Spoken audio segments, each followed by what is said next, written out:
Hey Kimberly, I like your sketch. Do you know what you're going to make for the kind of eye pieces? Those are kind of important. So I think you might have misunderstood the requirements. You need to you need to make a multi-page PDF with the images on each on a different in a different page. And again, I'm just going to show you Erin's because it was right before. Again, there's her sketch and here's her object. So it needs to be something like that. And you also still need to cite, even if it's from Google. Just have a look at what I posted up here. It talks about how to cite images right here. Yeah, you still have to cite them, and you have to all during the class whenever you don't use an image that you took yourself. Be sure to have a look at this video if you have a chance, because it does look like some of your objects are going to be too small. And I don't mean small in the way they look here. I mean small in pixel size.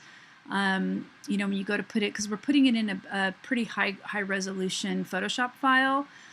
So they all look pretty small. So you might want to go look around again and try to put something together before Sunday when you have to post.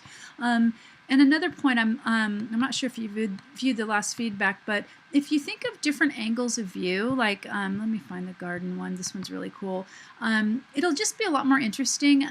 You know, if it's more of a, you know, this is a side view, but it doesn't have to be just a side view. This is kind of a, you know, a little bit of an angle, so we see both sides. And again, it just really works to create more depth.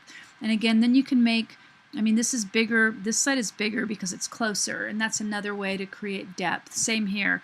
This is a lot smaller because it's further away.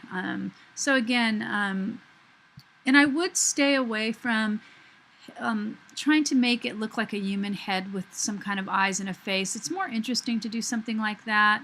And again, the side view, again, like something like this with even the onion, it looks pretty cool.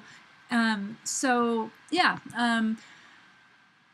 let me see, I'm not quite sure where the worm is. And be sure to label your sketch, because I'm just not quite sure what stuff is. This looks like a twig, but I really don't know what these little objects are, and I don't know what the big one is. So it would be great if you could, and again, just if you have a look at the directions up here, it really goes over it pretty well.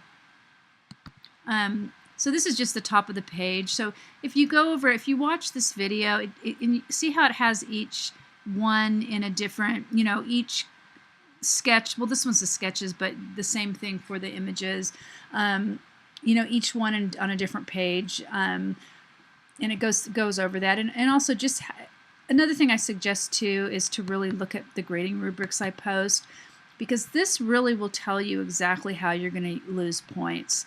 And why you're going to lose points, because most students are concerned with their grade. Okay, so yeah, just grab me on Google Hangouts if you have questions. I'm online a lot. Okay.